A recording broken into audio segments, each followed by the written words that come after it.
Bandakani qui est avec nous ce soir. Président Bandakani, bonsoir. Bonsoir mon cher Bachir. Comment est-ce que vous allez? Ah, je vais bien, malgré le nouveau look. Non, ça vous va bien. Merci, voilà. Ça vous donne beaucoup de maturité, Merci, ça vous donne une saine maturité, une maturité apaisante. Oui, merci. Eh bien, je suis content de vous retrouver dans le cadre de notre mission, notre émission, sur la plateforme de For You TV, que nous soutenons. Nous portons ce projet, nous l'accompagnons, parce que je l'ai déjà dit plusieurs fois, je ne vais pas cesser de le dire, la nécessité de diversifier les offres médiatiques panafricanistes imposées. Il y avait un immense danger à promouvoir un unijambisme éditorial et médiatique qui faisait courir des risques énormes au panafricanisme. Donc nous encourageons la multiplication des positions, des postes géomédiatiques. Et For You s'est inscrit dans cette dynamique. Je suis très heureux d'être invité constamment sur le plateau. Je salue le promoteur, je salue les techniciens qui font un travail extraordinaire en très peu de temps pour vous mettre au niveau des standards requis en matière technique. Donc vraiment, je salue tous les spectateurs qui sont scotchés, n'est-ce pas, à notre télé.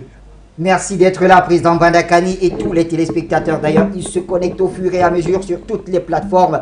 Nous sommes en live sur YouTube, sur Facebook, en live streaming également sur notre site, mais aussi sur les satellites Amos et Eutelsat, et sur la fréquence 96.3 FM pour ceux qui nous suivent depuis Douala et ses environs. Président Bandakani, je voudrais qu'on plante le décor avec un élément que nous propose la rédaction centrale de For You. On va suivre et on revient.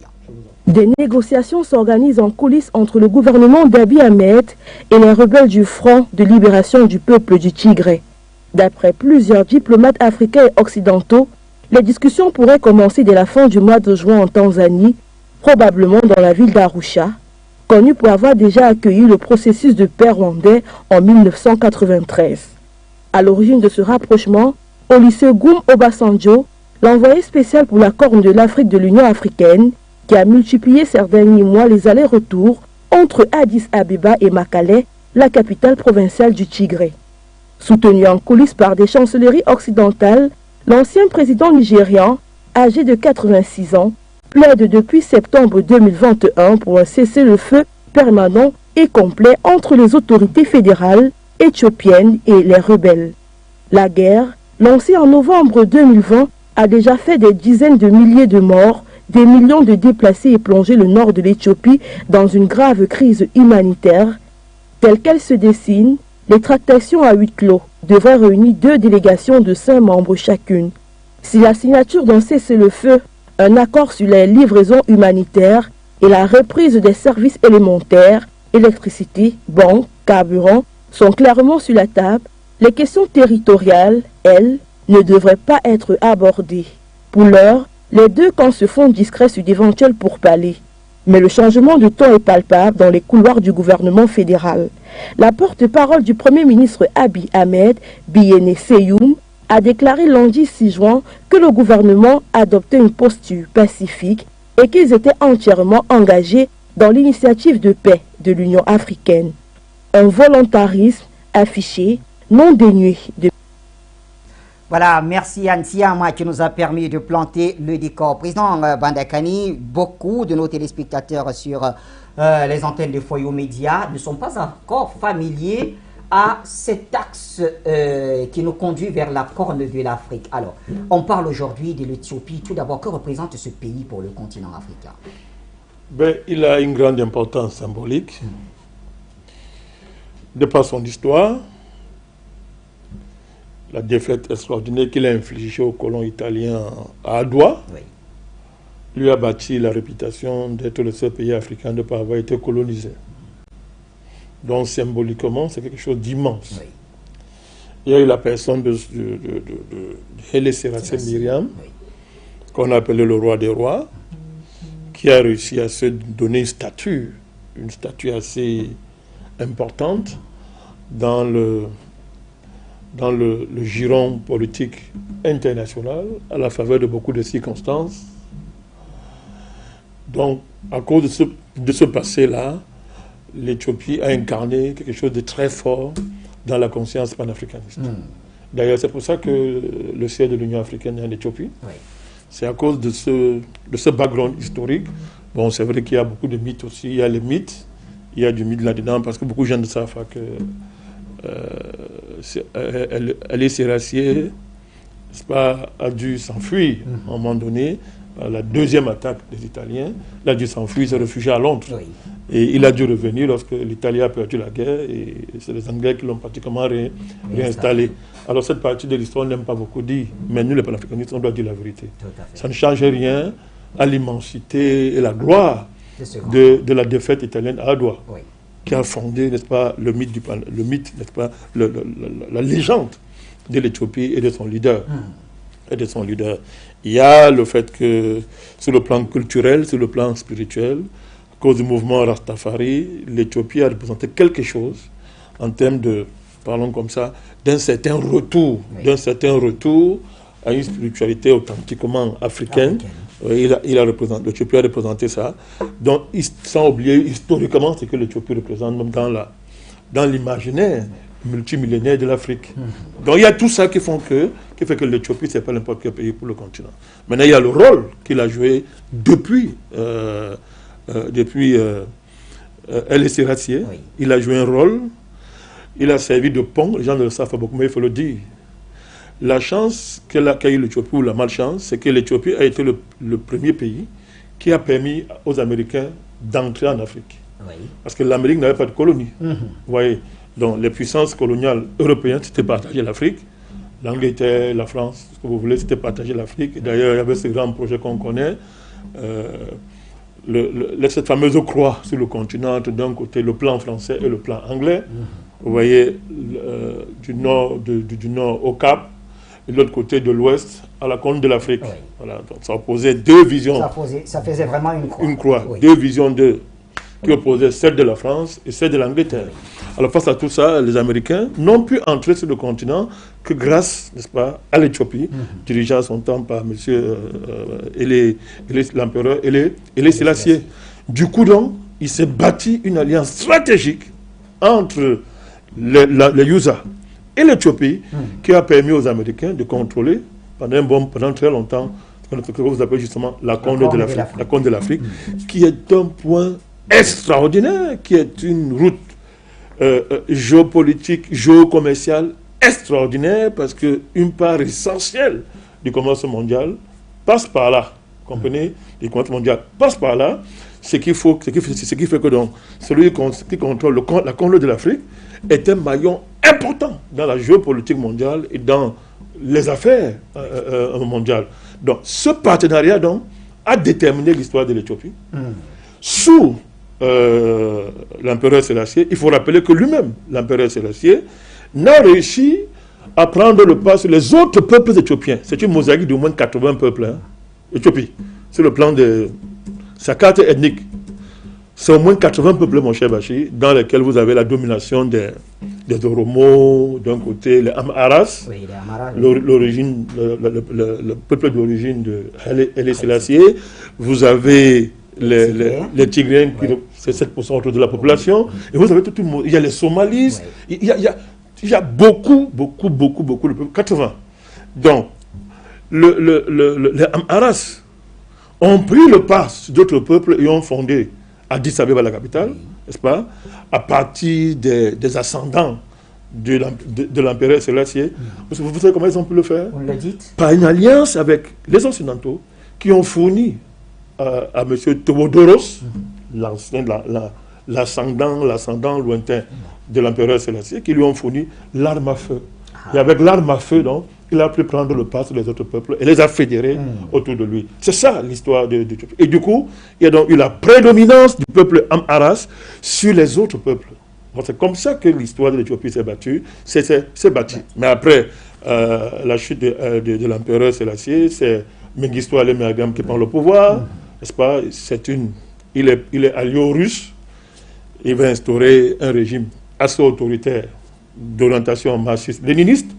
Après lui, vous aurez donc les Tigréens, c'est important. Les Tigréens avaient un Zélès Menawi, qui vont pratiquement mettre au pouvoir près de 30 ans. C'est important pour comprendre les enjeux d'aujourd'hui. Et pendant 30 ans, Meles Zenawi va renforcer l'alliance avec l'Occident, les Américains et les Européens. Il va renforcer l'alliance avec les Occidents. Et c'est lui qui va instaurer, reprenant à son compte les tentatives historiques de fédéralisme ethnique en Éthiopie. Il va parachever ça, c'est celui qui va parachever ça, celui qui va un peu faire le fédéralisme ethnique qui est en cours jusqu'à aujourd'hui, qui était un fédéralisme ethnique de façade, mon cher Bachir, parce que ça a toujours été quoi? Il y a un fédéralisme quand, vous allez voir, sous Haile Selassie, l'empereur Haile Selassie, ça tournait autour des Amaras, qui occupaient tous les postes de l'État, l'administration, et qui imposait même une espèce de colonisation culturelle et religieuse aux autres parties, aux autres peuples de l'Éthiopie. Quand Mengistu Mariam prend le pouvoir, il essaye un peu, parce qu'il est d'orientation, il est l'orientation marxiste, il essaie un peu d'en sortir, mais il n'a pas pu. Il n'a pas pu. Quand Meles Zenawi arrive, lui va reprendre la solution au problème national, telle que Haile Selassie l'a envisagé, à savoir ce fédéralisme ethnique, mais autour d'un noyau d'un peuple qui domine les autres, n'est-ce pas, en alliance avec l'Occident. Lui va remplacer les Amaras par les Tigréens. Vous comprenez? Pas les Tigréens.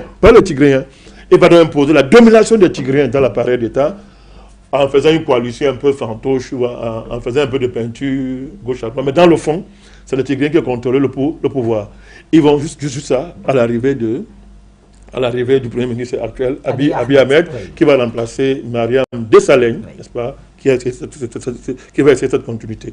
Donc, il y a des contradictions ethniques extraordinaires en Éthiopie.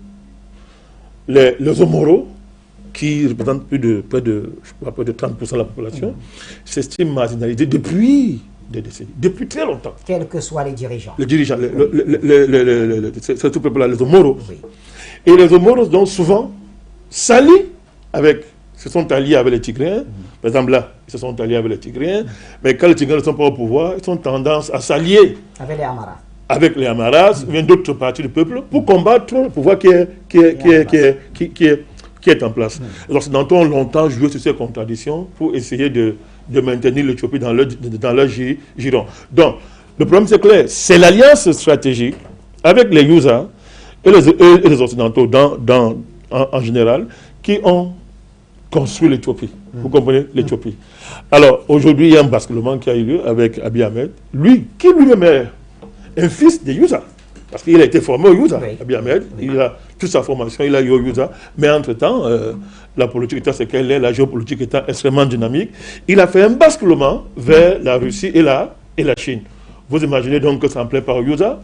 Et les Yuza ont simplement réactivé, n'est-ce pas, la rébellion tigrienne, qui a une longue expérience de 30 ans de l'État, qui a des hauts cadres avec lui, et qui a une bonne partie de l'armée éthiopienne, n'est-ce pas, qui est tigréenne. Donc à partir de là, il est facile aux rebelles tigréens de fédérer d'autres peuples qui sont frustrés, parce que c'est eux qui ont une bonne organisation historique, parce qu'ils ont dirigé l'État. Ils ont dirigé l'État pendant 30 ans. Ils ont des cadres, ils ont des milices paramilitaires, mon cher Bachir, qu'ils ont gardé, surtout après la longue guerre qui les a opposés à l'Érythrée. Donc ces gens ont une capacité d'organisation militaire, ils ont une bonne partie de l'appareil militaire de l'Éthiopie. C'est construit avec eux, donc avec toute cette infrastructure-là, tout cet héritage-là, mon cher Bachir, ils sont capables de mobiliser, n'est-ce pas, une armée qu'on a estimée, mon cher Bachir, suivant mon regard, à plus de 100 000 hommes. Alors, oui, plus de 100 000 hommes. Oui, plus de 100 000 hommes. Plus de 100 000 hommes, ces gars-là. Et puis ils ont une arrière, ils ont une arrière. Ils ont la possibilité d'avoir, ils ont un arrière au Soudan, et dans une certaine mesure, je crois, en Somalie. Donc ils ont la possibilité, ils ont une arrière, une base arrière dans ces pays-là, qui leur permet de pouvoir replier quand c'est mauvais et de repartir. Donc, la frontière nord de l'Éthiopie, parce que les Tigréens, c'est la frontière nord de l'Éthiopie, vous avez le Soudan d'un côté, je crois que vous avez, si ce n'est pas l'Érythrée, donc c'est une base arrière à partir de laquelle ils peuvent se replier. Mais cette fois-ci, l'Érythrée n'a pas joué le jeu. L'Érythrée plutôt a été solidaire à la faveur de Abiy Ahmed. Ça les a affaiblis énormément. Donc voilà un peu le tableau qu'on peut dresser pour faciliter la compréhension des enjeux à nos téléspectateurs. Très bien. C'est cela qu'il s'agit. Voilà, donc on a facilité la compréhension des enjeux à nos téléspectateurs, ce qui nous permet également d'accueillir sur le plateau notre consultant permanent, Jonathan Batengini, qui est avec nous. Joe, bonsoir. Bonsoir. J'imagine les embouteillages de la ville du Douala, ça n'a pas été facile, mais vous êtes là, c'est le plus important. Tout à fait. Et ce sujet, vous m'avez dit, je ne peux sous aucun prétexte manquer le sujet qui concerne l'Éthiopie, surtout en compagnie de notre cher aîné, le président Bandakani. D'abord à cause de lui, parce que notre éminent aîné, il nous galvanise tout le temps que nous l'avons sur le plateau, et puis les échanges avec lui, on s'enrichit davantage. Parce qu'après, c'est quand même, il va nous charger. Tout à fait. Et c'est clair. En tout cas, c'est le rôle du père. Hein? C'est le rôle du père. Voilà. On a beaucoup d'espoir en lui. Oui. Il nous fait beaucoup de plaisir. Il est très engagé. Il est consacré. Et ça nous rassure. Ça nous rassure. Et je pense qu'on va faire beaucoup de bonnes choses avec lui. Merci. De très grandes choses nous attendent. Merci. Merci. Alors, Jonathan, on va poursuivre là où nous étions arrêtés. Le président Bandakani a planté le décor, un rappel historique de tous ceux qui ont succédé au pouvoir. Question de ramener quand même nos téléspectateurs, parce qu'il y a de plus en plus de jeunes, et vraiment nous sommes très nombreux, nous sommes très fiers, j'allais dire, de constater que beaucoup de jeunes s'intéressent aux questions géopolitiques aujourd'hui. Messieurs, c'est quand même votre travail qui est en train de payer. Alors, ces jeunes, certainement, n'avaient pas compris pourquoi on s'intéressait à l'Éthiopie, et le président Bandakani a évoqué tous les enjeux historiques. Alors, comment est-ce qu'on en arrive finalement à une guerre entre le Tigré et le pouvoir central, et guerre qui a été ressuscitée en novembre 2020, même s'il y a eu une trêve en mars? Tout à fait, le président a déjà planté le décor, il a donné les grands cadres historiques qui ont façonné ce paysage géopolitique, parce que là-bas, si ailleurs il y a des enjeux géostratégiques, au niveau du Tigré et au niveau de l'Éthiopie, il s'agit d'enjeux géopolitiques, beaucoup plus. Pourquoi? Parce que il faut que les États-Unis contrôlent et coupent la route d'abord. Ils coupent la route de la soie de la Chine, qui devrait traverser le détroit d'Aden pour redescendre sur l'Afrique. Et vous savez que les Chinois sont ceux qui ont gagné le grand barrage d'Éthiopie. Je crois que c'est le barrage de l'enfance, je crois bien. C'est ce grand barrage qui est le giga projet d'Afrique. Actuellement, on parle, s'il faut un équivalent, ce sera au Congo-Kinshasa, RDC. Oui, ce sera son équivalent au moins en matière de puissance. Donc, c'est les Chinois qui ont gagné ce marché, et ça inquiète les États-Unis. Parce que dans le golfe d'Aden, ils voulaient être les seuls maîtres. Il faut noter qu'avec les Tigréens, l'élite tigréenne s'était tellement compromis. Le président a bien situé. Il faut noter que c'est l'ensemble de ces personnes qui ont géré la grande rébellion tigréenne. Le président a même été un peu tendre dans les chiffres en disant qu'ils sont juste 100 000 combattants. Non, ils sont 250 000 combattants tigréens quand ils prennent les armes en septembre 2020. Novembre 2020. C'est 250 000 combattants. Ils sont plus entraînés, plus armés que l'armée régulière. D'ailleurs, ils ne vont pas mettre assez de temps pour détruire les bases de l'armée qui sont dans la région du Tigré. Mais il y a eu un grand échec. Pourquoi? Parce que les États-Unis avaient compté fédérer les forces du Tigré avec celles de l'Oromo. Parce qu'ils se disaient que l'Oromo, qui a ses bases arrière en Ouganda, allait immédiatement également déclencher son mouvement sécessionniste et mettre en difficulté le président Abiy Ahmed, qui lui-même est Oromo. C'est-à-dire que la plus grande contradiction de l'Éthiopie allait être que les Oromos allaient combattre leurs propres frères. Et ils misaient sur les velléités indépendantistes de l'Oromo, ce qui n'a pas marché, parce que lorsque ça a été tenté, très vite, le pouvoir régional en Oromo a contenu les velléités sécessionnistes, et l'Ouganda n'a pas cédé le flanc. Ça aussi, il faut saluer le travail des Ougandais, parce que les Ougandais n'ont pas laissé les rebelles Oromo remonter sur le territoire de l'Éthiopie.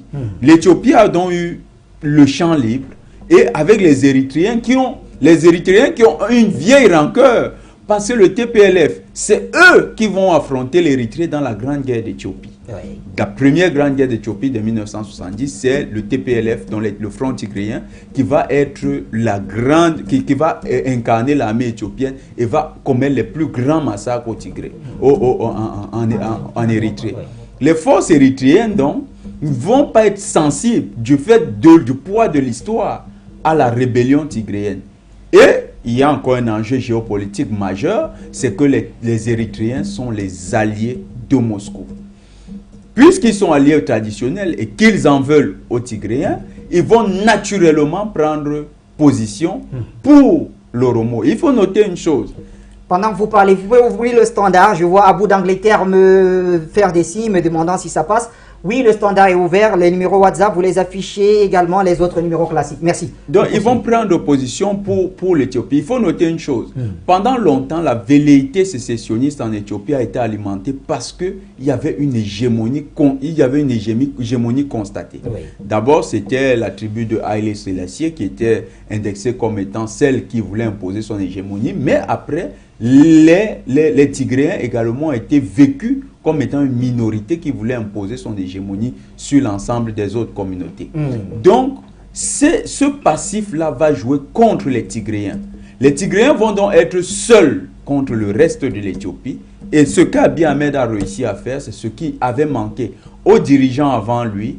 Qu'est-ce qu'il a fait? Il a unifié le reste de l'Éthiopie et il allait affronter le Tigré. Les États-Unis... C'est vrai qu'avec Abiy Ahmed, il y a une sorte d'équilibre au niveau de l'administration. Il a réussi d'abord en nationalisant, en créant une sorte de répartition nationale des postes stratégiques au sein de l'administration. Oui. Il a redonné aux minorités une visibilité.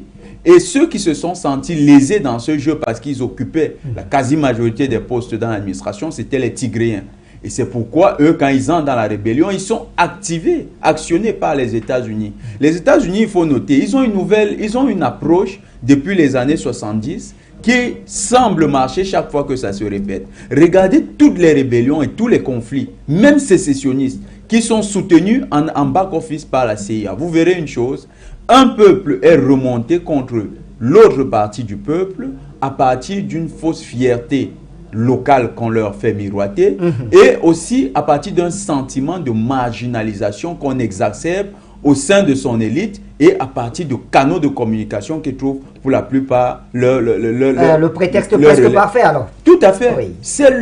Bachir, j'ai fait une étude. Hier soir, je n'ai fait que lire là-dessus et j'ai constaté que c'est pareil. Vous allez, quand on parle de terroristes au Mali, c'est pareil. On vous parle d'un certain imam Diko là-bas qui était un prédicateur. Il va prêcher la même chose. Vous venez au Nigeria, Boko Haram, c'est la même chose. Vous allez au Tigré, c'est la même chose. Vous allez en Ukraine, c'est encore la même chose. On vous dit que les Russes ne sont pas aussi brillants que les Ukrainiens. D'ailleurs, c'est les Ukrainiens qui ont la plus belle histoire et cette histoire a été travestie par les Russes. Donc, il ne faut pas être pro-russe, il faut que la culture ukrainienne soit davantage.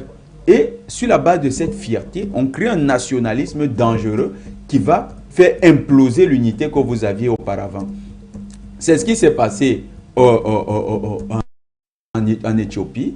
Le premier ministre Abiy Ahmed a réussi à vaincre le Tigré parce qu'il a réussi à conquérir le cœur des autres Éthiopiens et il a réussi à mettre en difficulté cette redoutable armée que les États-Unis avaient, sur laquelle les États-Unis comptaient pour déstabiliser l'ensemble de l'Éthiopie. Mais il faut noter que, comme nous le disions d'entrée de jeu, c'est un enjeu géopolitique, beaucoup plus que géostratégique. Parce que contrairement à d'autres espaces où il y a un enjeu, les ressources naturelles, ici, il s'agit de couper la voie aux Chinois qui sont en train de redescendre dans le golfe d'Aden et qui sont en train de construire leur route de la soie. Il faut noter que le projet de la route de la soie, la Chine a déjà budgétisé cela. C'est en milliers de milliards de dollars. C'est-à-dire que les Chinois sont prêts à investir pour avoir des routes d'approvisionnement en matières premières venant d'Afrique, mais également pour commercer, c'est-à-dire pour écouler les produits,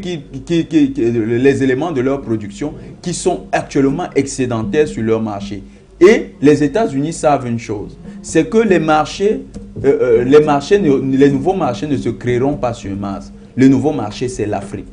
Alors, si les Chinois réussissent à avoir cette route qu'ils vont tracer, vous savez que c'est la route la plus courte. Oui. On parle d'ailleurs de 25% du trafic mondial qui passerait par le golfe d'Aden. Si les Chinois réussissent à avoir une entrée privilégiée sur le golfe d'Aden, déjà que la marine chinoise est en train de convoiter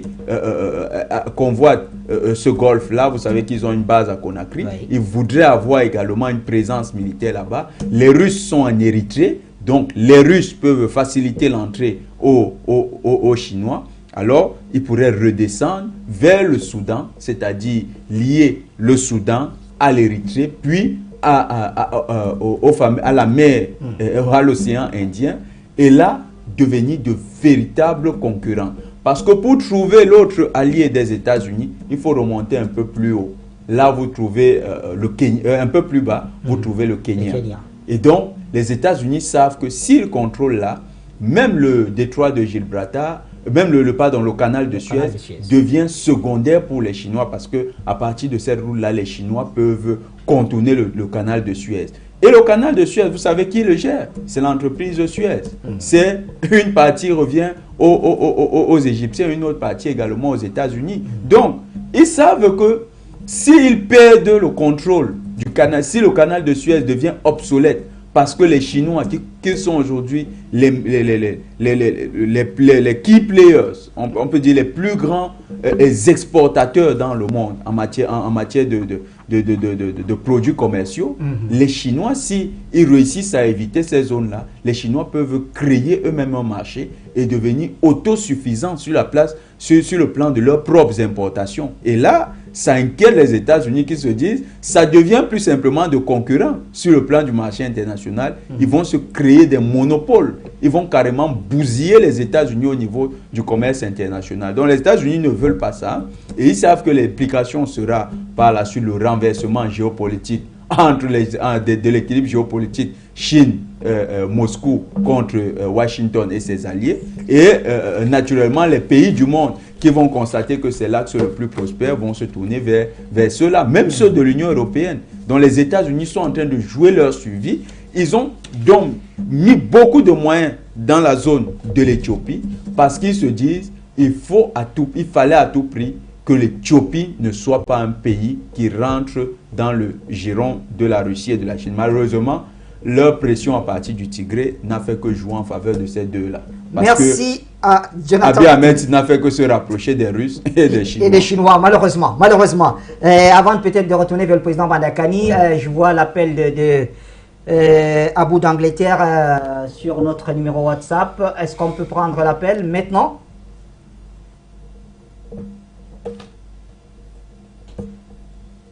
Allô, bonsoir.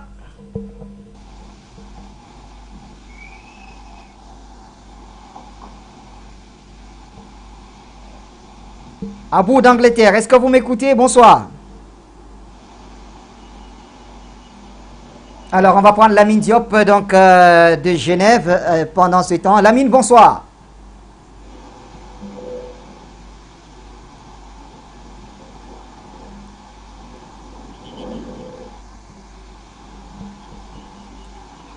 Alors, c'est d'abord Abou d'Angleterre. Je vous en prie, allons-y rapidement, Abou, bonsoir.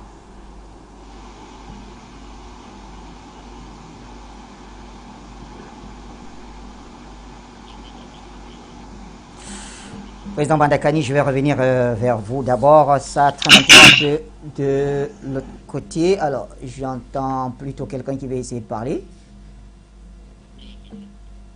Alors, qui est là? Qui est là? C'est bon. Je sais pas, donnez-moi un nom. Abou d'Angleterre. Allô, bonsoir.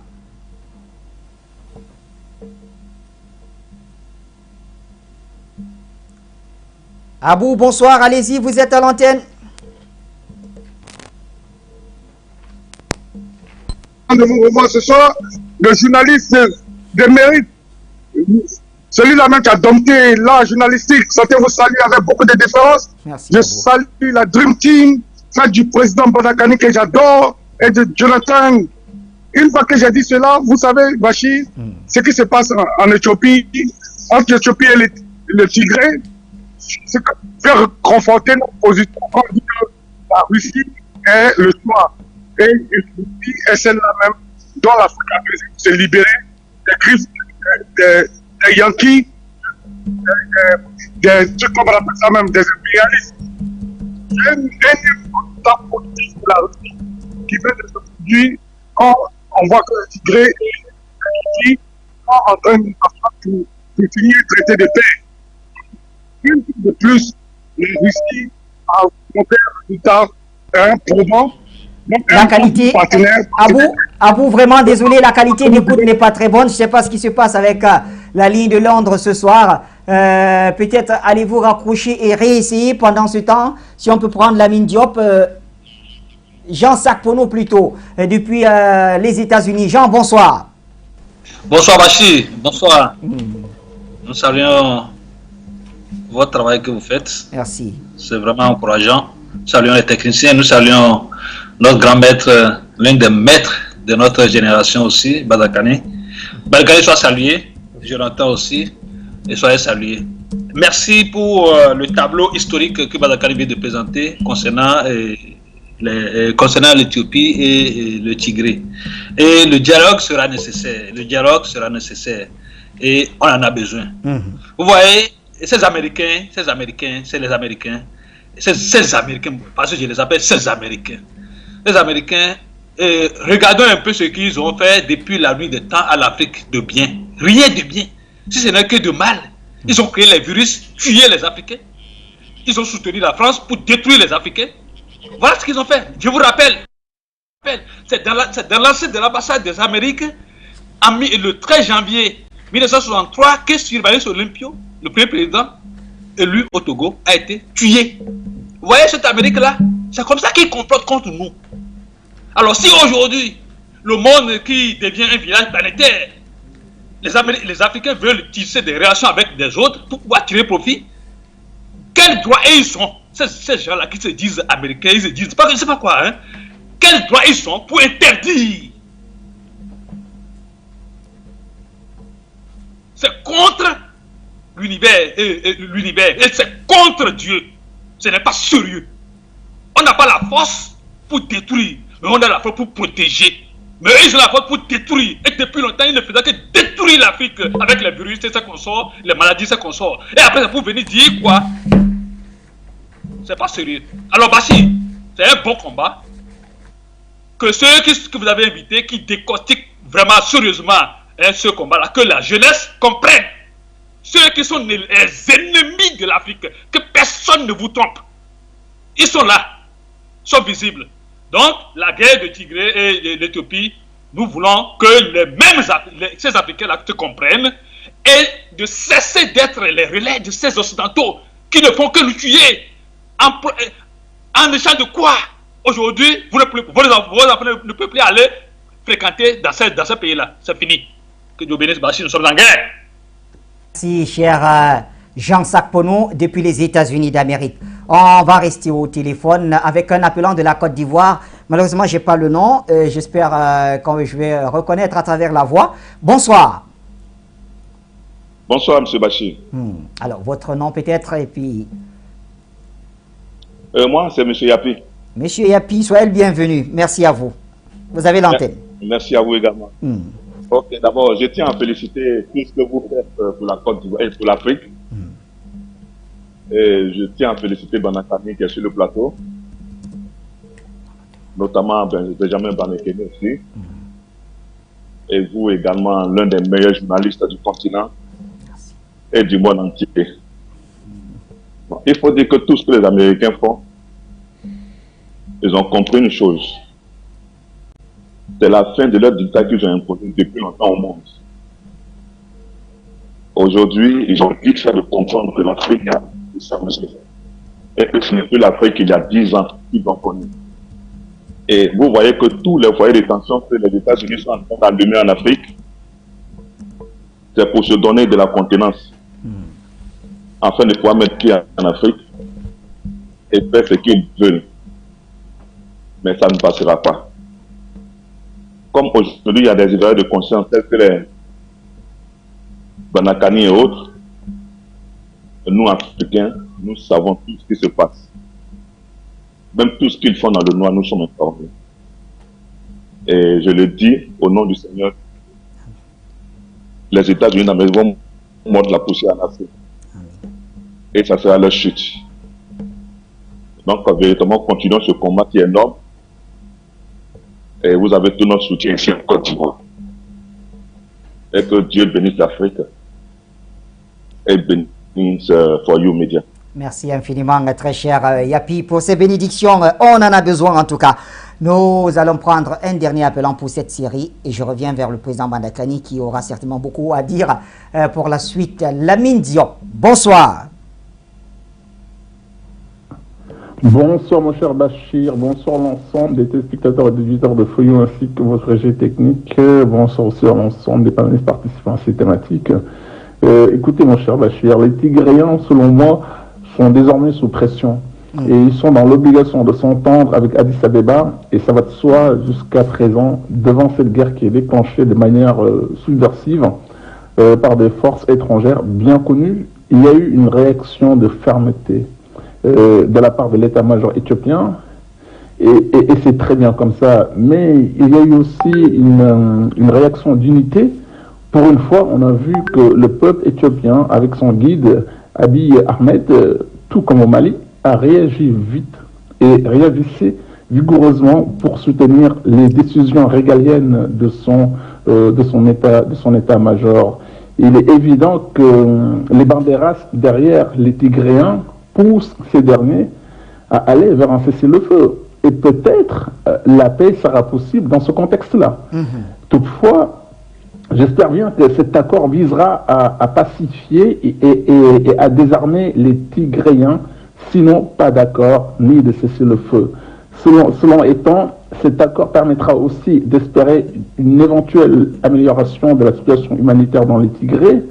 Rappelez-vous, mon cher Bachir, si on essaie d'introduire une désescalade au Tigré et pour tenter d'arriver à un cessez-le-feu qui tienne, c'est surtout grâce à la force défensive de l'état-major éthiopien.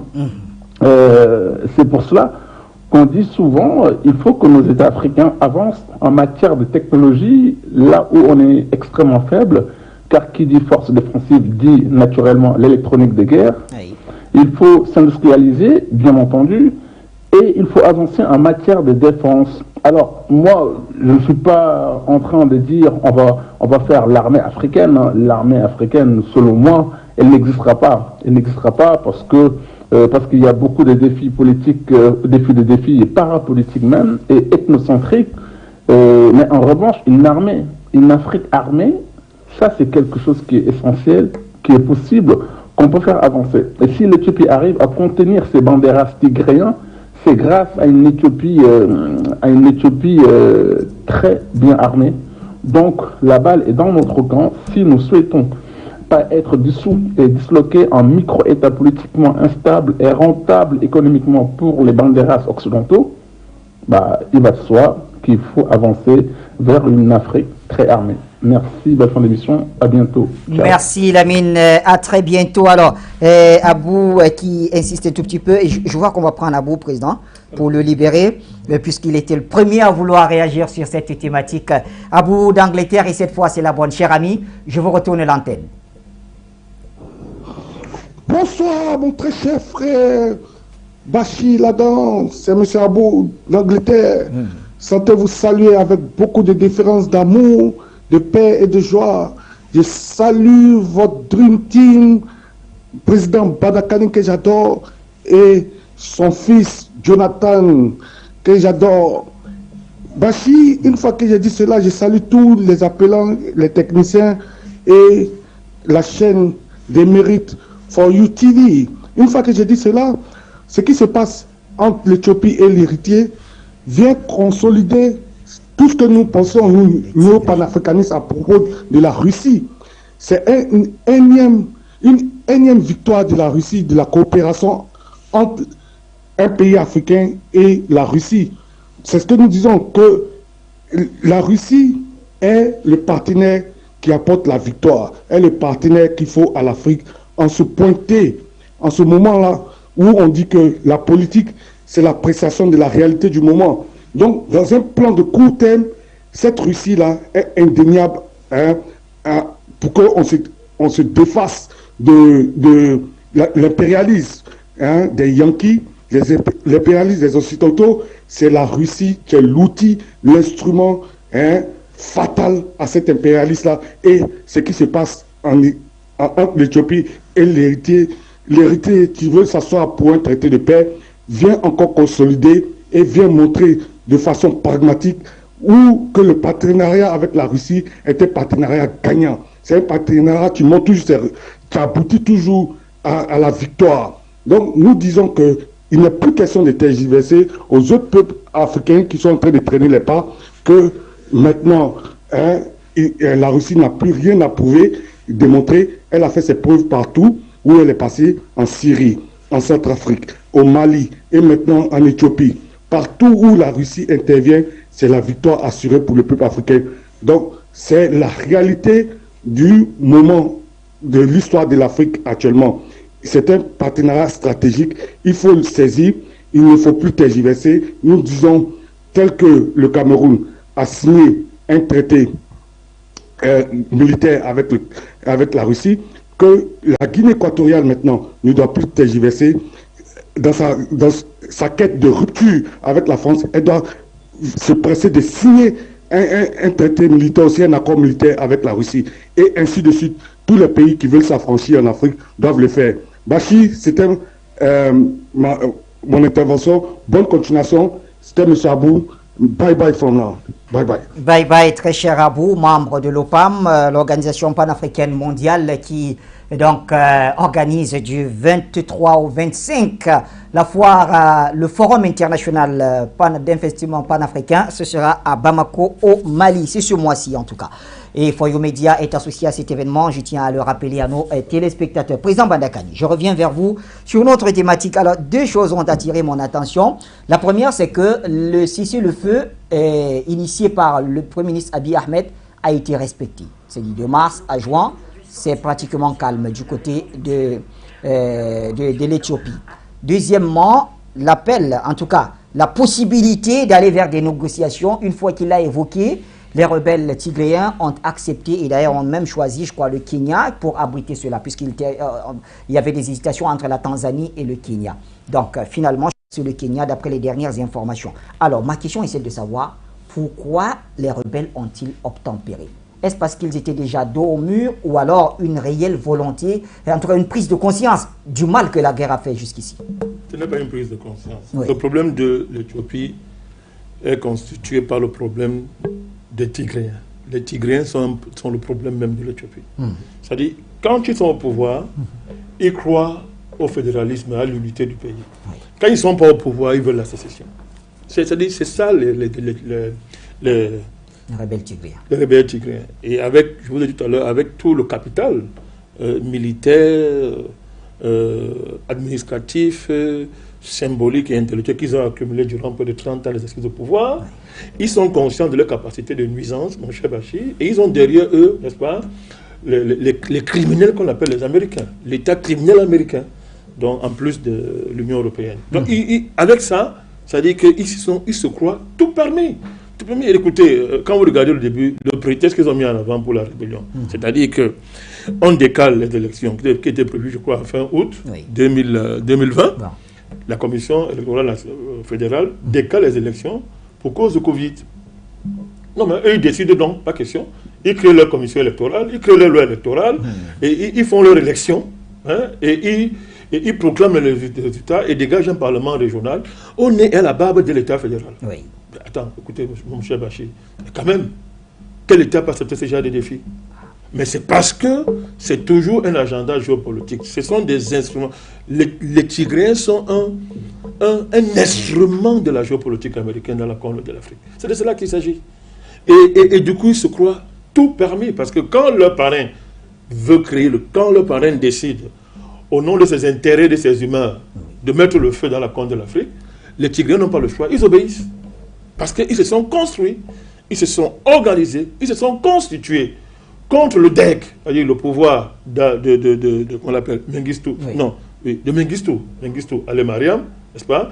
Ils se sont construits contre ce pouvoir-là, pas, c'est-à-dire en comptant sur l'appui, l'encadrement, à tout point de vue, à tous les niveaux des États-Unis. Oui. Donc, il y a ce problème-là. Lorsque historiquement, je veux rappeler quelque chose. Historiquement, quand le Tigré arrive au pouvoir à travers le front de TPLF et sa coalition, quand il arrive au pouvoir, Meles Zenawi, la constitution de l'Éthiopie prévoit qu'un référendum pour l'autodétermination peut être organisé si 51% des élus d'un parlement régional en faisaient la demande.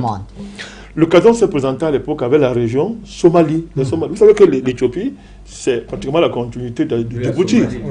Oui. Ancien Zafa et des Issas. Oui.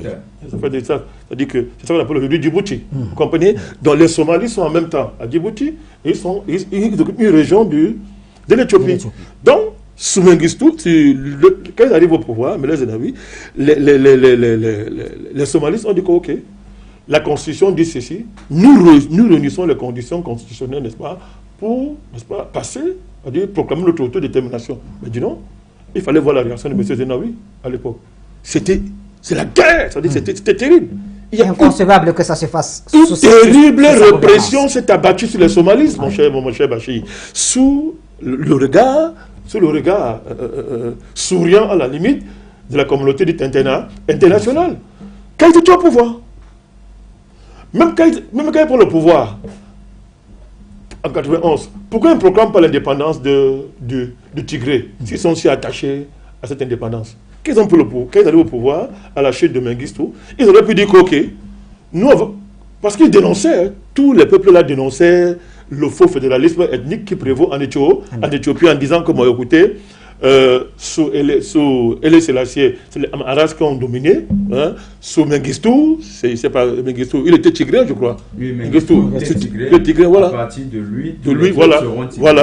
Donc, non, quand ça les arrange, vous voyez, mon cher Bachir, ils arrivent au pouvoir, au lieu de déclarer l'indépendance du Tigré, qu'est-ce qu'ils font? Ils s'installent à Addis Abeba et oublient les notions d'indépendance, la nécessaire autonomie, cette volonté historique des Tigréens, soi-disant, d'être indépendants. M. Meles Zenawi oublie ça. Et il essaie d'arranger à sa manière ce vieux projet de fédéralisme ethnique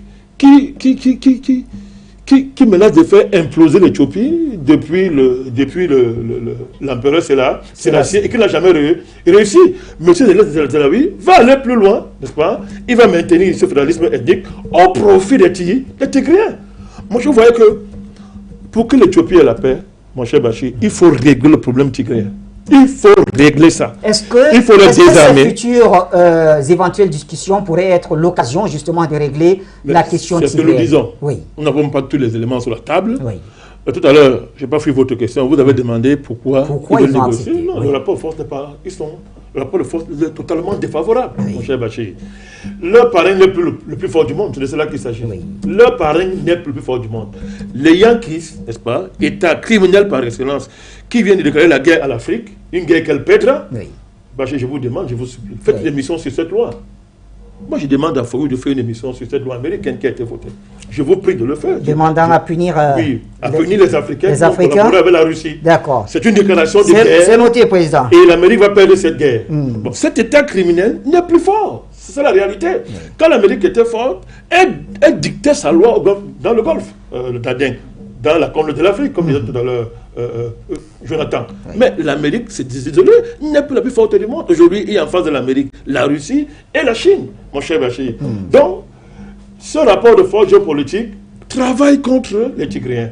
Et c'est ça qui a donné une force de frappe extraordinaire. Tout à l'heure, Jonathan a bien expliqué. Non seulement Abiy Ahmed a fédéré une bonne partie de l'Éthiopie autour de lui, mais sur le plan militaire, les accords militaires qu'il a signés, que ce soit avec la Chine, que ce soit avec la Russie, mon cher Bachir, lui donne les capacités de frappe extraordinaires. On a vu l'aviation éthiopienne, il faut le dire, frapper sérieusement les Tigréens. Ils n'avaient pas le choix, sans compter l'appui de l'Érythrée. À ce sujet, je voudrais ajouter qu'un des enjeux majeurs, les gens ne le savent pas, l'indépendance de l'Érythrée, Bachir, on en parle très peu en Afrique. L'indépendance de l'Érythrée est un événement majeur dans la conscience panafricaniste. L'Érythrée est l'un des rares pays africains qui a mené une très longue guerre d'indépendance, je crois près de 30 ans, et Bachir qui l'a obtenu seul contre tous. Seul contre tous. Il dit l'Érythrée. Alors, Quel était l'enjeu de cette guerre, mon cher Bachir? C'est que les États-Unis, avant, l'Érythrée pour eux était une base géopolitique. Ça veut dire quoi? Ils avaient une base, ils avaient installé une base militaire en Éthiopie, en Érythrée, c'était bien, qui leur permettait de contrôler une bonne partie de la Russie à partir de l'Éthiopie. Oui, pas de moyens géocommunicationnels. Oui. Est-ce que vous me suivez? Oui. Donc l'indépendance de l'Érythrée s'est fait contre les intérêts américains qui ont du coup perdu cette base-là. Vous vous rendez compte? Donc du coup, l'Érythrée et les Occidentaux, regardez la géographie des votes des Africains à l'ONU lors du conflit, pendant le conflit ukrainien. Vous savez que l'Érythrée est l'un des rares pays qui votait non, de manière claire.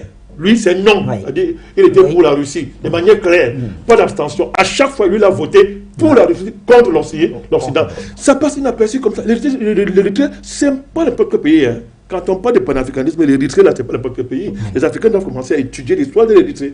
C'est une histoire très riche d'enseignements. Et dans cette guerre-ci, l'Érythrée a pris fait et cause pour Abiy Ahmed. Tout à fait. Et les Tigréens, justement, c'est un prétexte, reproche à M. Abiy Ahmed de se rapprocher des Tigréens, qui est leur ennemi historique, avec lesquels ils ont mené une guerre pratiquement depuis près de 30 ans, sous Meles Zenawi, qui a fait près de 100 000 morts. Oui. Vous comprenez? Donc il faut rappeler ces choses, Bachir, pour que les gens ne perdent pas de vue les véritables enjeux de ce conflit. Quand vous me demandez si ça va peser dans les négociations, oui. Mais écoutez, il vous a parlé de gros enjeux géoéconomiques. Oui. Ce fameux barrage sur le Nil, où il y a une guerre pratique, où les Américains ont voulu instrumentaliser l'Égypte contre l'Éthiopie, le Soudan, tout ça contre l'Éthiopie. C'est un barrage extraordinaire. Et bien d'autres enjeux. Vous avez dit que la Golfe, la côte de l'Afrique voit transiter, n'est-ce pas, sur cette côte-là, une bonne partie du commerce mondial, mon cher Bachir. Attention, c'est un enjeu terrible. Hein. Le barrage de la Renaissance. Oui, le barrage de la Renaissance. Il a convoqué ça. L'État tigréen, l'État Abiy Ahmed ne peut pas reculer. Il ne peut pas ne pas aller au bout de sa démarche. Donc, au cœur de cette négociation, il serait question de savoir si les Tigréens vont renoncer à leurs prétentions. Ça va supposer qu'ils puissent s'émanciper de Washington. Ils ne peuvent pas. Donc, moi, je pense que je ne suis pas très pessimiste, mon cher Bachir. Je pense que c'est une forme de trêve tactique, n'est-ce pas? Bon, les Tigréens, constatant que le rapport de force ne l'est pas favorable, ils vont certainement plier, n'est-ce pas? Ils vont plier un peu, essayer de revenir au statut, n'est-ce pas, qu'ils avaient avant de déclencher leur seule sécession. Peut-être obtenir ça. Mais Bachir, je vais plus loin. Je vais chuter par là. Oui, par là, M. Chutons, j'ai mis Delphin en attente. Le problème de l'Éthiopie, je le dis, il faudra bien désarmer l'État, désarmer les Tigréens, ramener au moins leur armée au niveau acceptable régional. Vous comprenez? Il faut absolument les désarmer pour que l'Éthiopie puisse être en paix. Si on fait une négociation avec eux sans aborder ce point-là, ça sera qu'un répit et ça va se réveiller plus tard. Eh bien, le réveil, on n'en veut pas. Avant de vous retourner la parole, Jonathan Batengene, nous avons mis Delphin en attente depuis Gitega au Burundi. Bonsoir Delphin.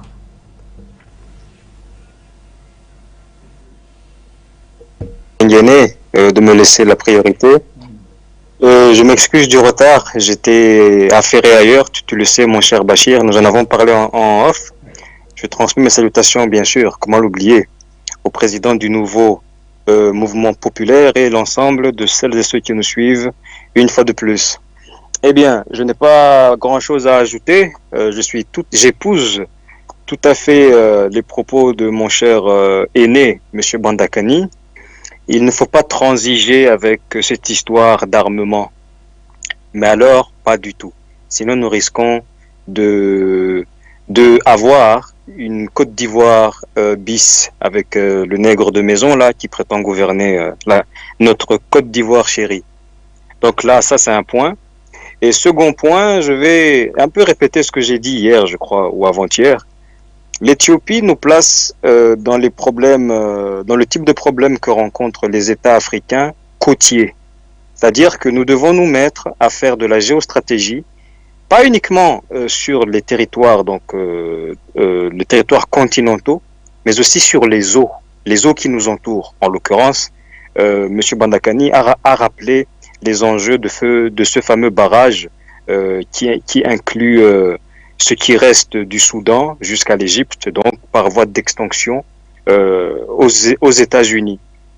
Et moi non plus, malgré les enjeux à court terme, je ne suis pas du tout pessimiste parce que nous ne le citons pas suffisamment, mais lui aussi, M. Abiy Ahmed, a parfaitement compris les enjeux comme ses homologues qui sont en train de gérer le Mali aujourd'hui. Donc il faut que M. Abiy Ahmed continue dans la lancée qu'il a déjà prise et renforcer la coopération justement avec l'Érythrée. Le cas échéant, je me rappelle quand j'étais au collège, j'avais des amis, des camarades de classe justement éthiopiens et érythréens qui me décrivaient parfaitement ce que M. Bandakani était en train de dire. Donc c'est une formidable aubaine pour nous les panafricanistes que l'Érythrée se soit émancipée vis-à-vis de Washington. Nous avons tous vu que le nom de l'Érythrée était inscrit en rouge comme étant un des États qui n'ont pas hésité à voter non contre les sanctions que ces bavards soi-disant démocrates voulaient mettre contre la Russie. Donc il faut consolider tout ça et comme je le disais tout à l'heure, ne pas oublier que nous sommes inscrits dans ce qu'on appelle souvent les nouvelles routes de la soie, parce que la Chine aura besoin de cet endroit pour mettre plus en exergue le fameux rapport de force dont parlait M. Bandakani, qui n'est plus en faveur des États-Unis et des nains géopolitiques qui font partie de sa cour. Et à partir de là, nous pourrons tirer nos marrons du feu aux grandes dames des gens soi-disant démocratiques. S'il en reste dans la sous-région, je désigne bien sûr les États-Unis, la Grande-Bretagne et l'Italie. Donc je vais m'arrêter ici et laisser la parole enfin à mon frère Jonathan. Et puis j'essaierai d'être plus ponctuel lors des prochains épisodes de ce joli programme. Donc For You Media, une fois de plus, allons de l'avant. De l'avant, merci très cher Delphin. Jonathan Batengene, le dialogue, les discussions, est-ce qu'elles vont se tenir, ces dialogues initiés? Si oui, quel pourrait être le contenu? Qu'est-ce que chacun mettra sur la table? Je veux dire, que ce soit le gouvernement fédéral ou encore les Tigréens. Je vais rappeler quand même par là que les Tigréens critiquent la médiation de l'Union africaine. Ils estiment, ils reprochent la proximité du haut représentant de l'Union africaine en la personne de Olusegun Obasanjo, l'ancien président nigérien, dont on reproche sa proximité avec Abiy Ahmed. Finalement, est-ce que cela ne va pas causer d'autres difficultés dans les discussions? C'est tout à fait amusant. Les Tigréens recusent le médiateur. On avait souvent vu les rebelles saluer une médiation. Mais si vous, les rebelles, pour une fois, recusent le médiateur, vous devez comprendre que ils savent que ce dernier ne peut pas leur donner les largesses auxquelles ils s'attendent. La rébellion tigréenne, vous savez que c'est la deuxième ambassadeur des États-Unis qui démissionne. La dernière, elle n'a même pas fait 3 mois. Elle est partie. Les États-Unis ne sont pas dans une situation confortable. Depuis la chute du régime d'Haïlé Mariam en 1991, la zone s'est totalement désagrégée. Les canaux de négociation aujourd'hui qui auraient pu être utilisés pour faire pression sur le gouvernement de Abiy Ahmed n'existent carrément plus. Le Sud-Soudan, qui est peut-être l'enclave à partir de laquelle ils auraient pu s'appuyer parce qu'ils ont réussi à récupérer quand même le Sud-Soudan, ça a été le grand miracle de Washington. Ils ont réussi à récupérer le Sud-Soudan et de l'autre côté, on a vu plutôt le Soudan même se retourner contre cet allié de circonstance Washington parce qu'ils sont devenus alliés en 1991 et se tourner vers le bloc, vers les pays comme la Chine, la Russie.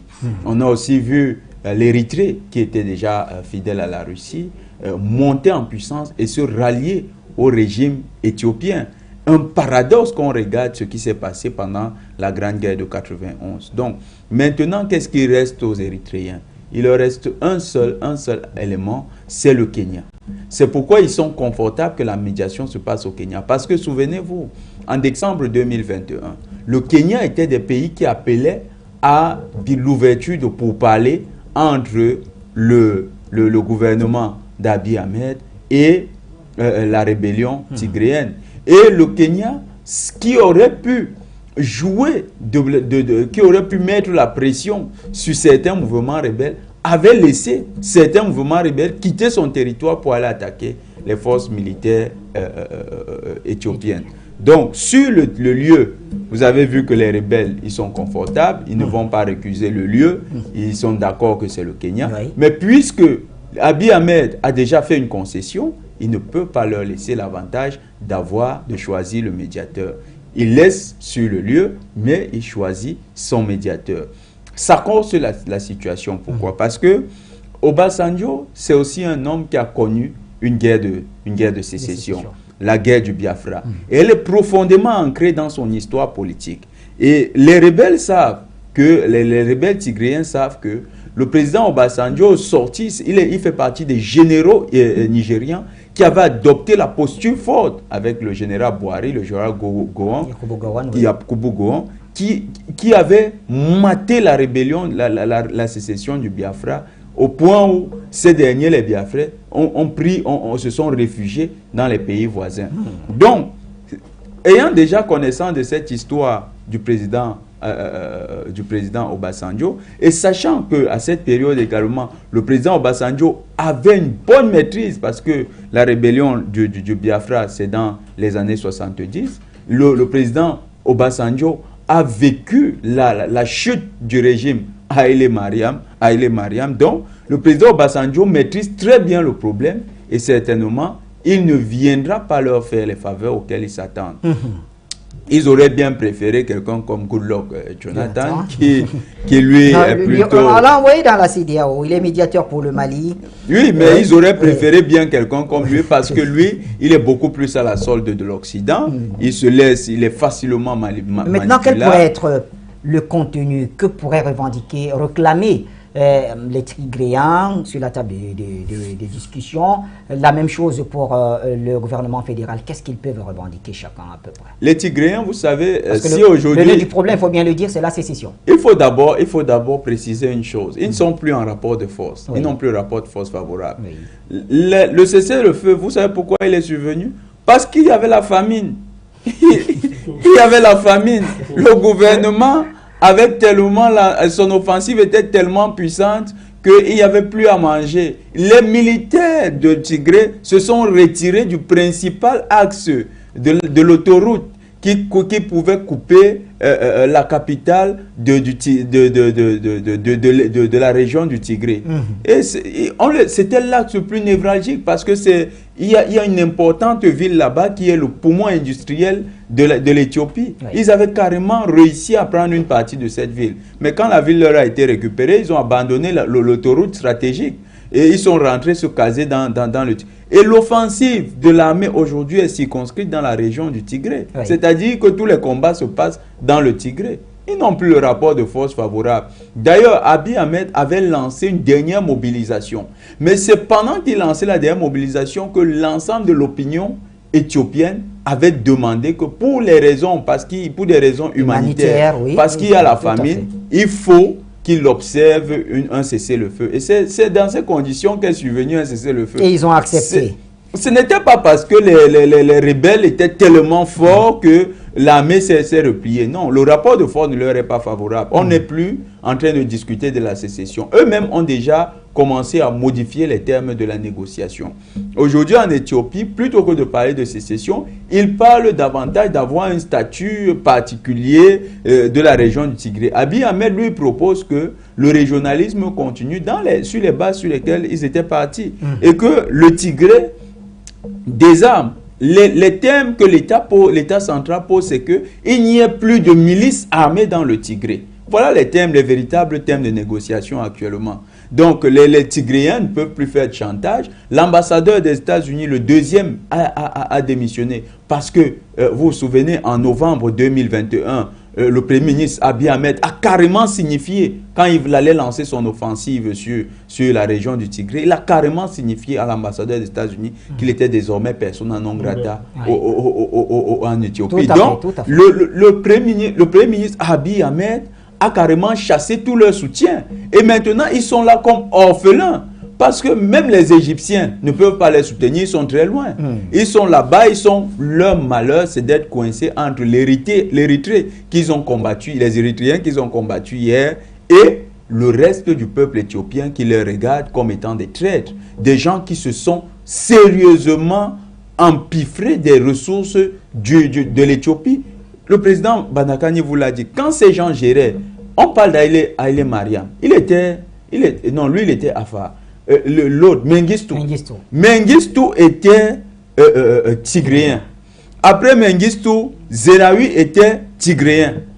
Et carrément tous les généraux étaient des tigréens. Carrément tout l'appareil politique, administratif, c'était les tigréens. Mais celui qui finançait même cette rébellion, celui qui est le directeur général de l'OMS, Ghebreyesus, c'est le principal financier, c'est le principal pourvoyeur d'armes de cette rébellion. Il est tigréen. Mais ils ont carrément tout reçu de l'Éthiopie. Et en retour, lorsque quelqu'un ose simplement ouvrir le jeu à l'ensemble des communautés, parce qu'ils sont dans une sorte de fédéralisme ethnique, quand ils osent ouvrir le jeu, eux, ils se retirent en disant, désormais, ils vont créer leur propre pays. Non, ils ont un peu poussé le bouchon loin. Les thèmes de négociation, c'est qu'il n'est plus ce moyen de chantage, c'est-à-dire une armée aussi importante, 250 000 hommes sur le territoire de l'Éthiopie, qu'il n'ait plus les moyens militaires de créer des désordres en Éthiopie, qu'ils deviennent une région comme les autres, aussi pacifique et prête à vivre en bonne intelligence avec Président Bandakani, on a 2 minutes. Qu'est-ce qu'on peut ajouter en 2 minutes pour refermer cette édition? Le processus qui a commencé, le Premier ministre Abiy Ahmed doit aller au bout. Oui. Je pense qu'il faut repenser la question nationale en Éthiopie. Et ça pose le problème dans toute l'Afrique des marchands de fédéralisme qui sortent partout dans tout le continent et vendent des illusions aux naïfs en faisant croire que des processus de fédéralisme. Président, il y a même la CIA pilote toute une organisation qui s'occupe de la promotion du fédéralisme dans le monde. Bien sûr. Même les gens ne le savent pas. Même l'ONU, c'est la People Organization, un truc comme ça, l'ONU, qui est là justement pour la promotion du fédéralisme. Et dans le projet de démembrer les États à partir des régions riches qui ont des histoires de marginalisation fabriquées de toutes pièces, n'est-ce pas? On sait que ça existe partout. On les densifie, on fait de ça un problème politique international.